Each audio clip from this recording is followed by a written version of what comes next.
This is an examination of the hidden human condition. This is the Hidden Killers Podcast. With Tony Bruschi. We're talking with former prosecutor Laurie Gilbertson and with Tribeca Blue Consulting about Bryan Kohberger's plea last week. I want to get some insight from a former prosecutor. You've been in courtrooms far more than most of us.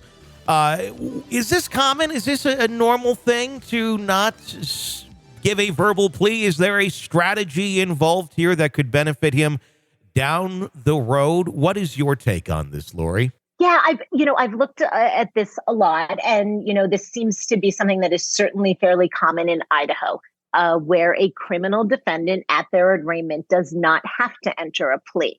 And if they do not enter a plea, then the judge will enter a not guilty plea for them. And what it appears to be is a few different things. And it does not seem to be so out of the ordinary in a case like this, where now the clock has started as to whether or not the prosecution will seek the death penalty. They have 60 days from the time of arraignment. So that clock has started.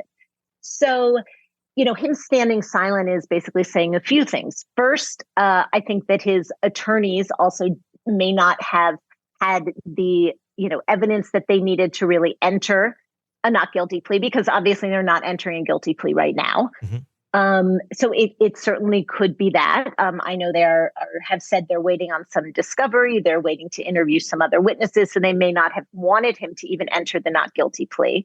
The second is that from my look at everything under Idaho law, that this possibly enables him to certainly negotiate from maybe a different standpoint should the prosecution decide to seek the death penalty here. So the defense is kind of leaving their options open by doing that.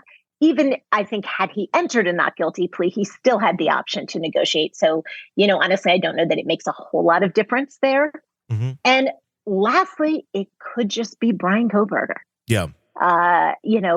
From everything I think we've seen, I think from everything you've talked about quite a bit on your show, he's not going to be an easy client. Mm-hmm. And this just may be a defendant who did not want to say not guilty, did not want to enter a plea, did not want to speak in court.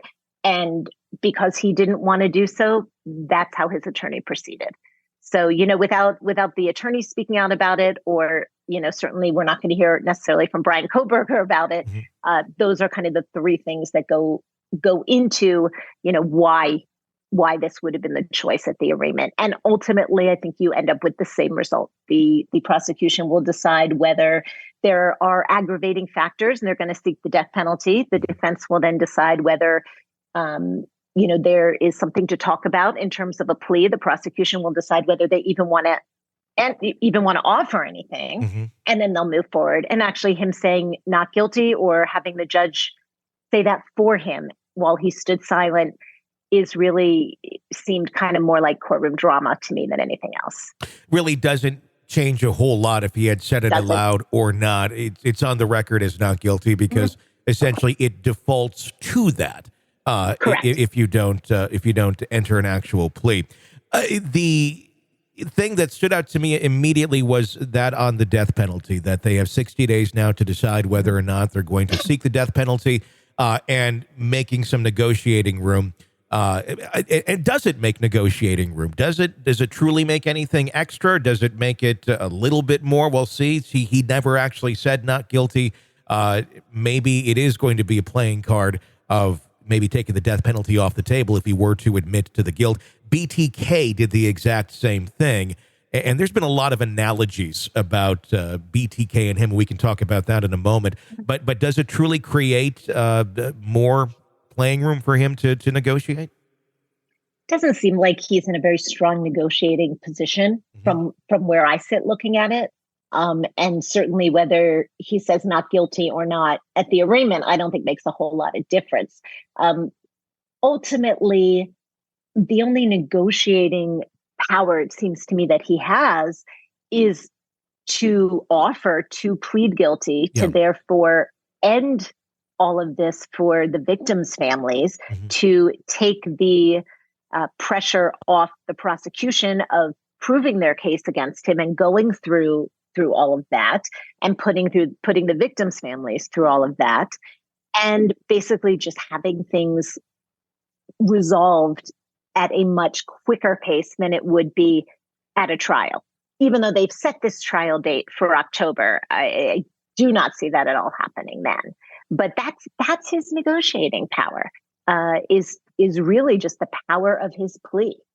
This is an examination of the hidden human condition. This is the Hidden Killers Podcast. The Hidden Killers Podcast. With Tony Bruschi. Laurie Gilbertson with Tribeca Blue Consulting, former prosecutor. As always, thank you for your insight.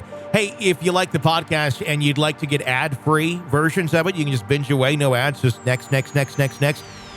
Sign up through Apple Podcasts, becoming a premium subscriber there. You'll not only get ad-free access to this podcast, but our entire family of podcasts within the True Crime Today family. There's a whole bunch of them for you to check out right there when you sign up through Apple Podcasts. So do that. Even try it for 3 days free right now. We appreciate that support.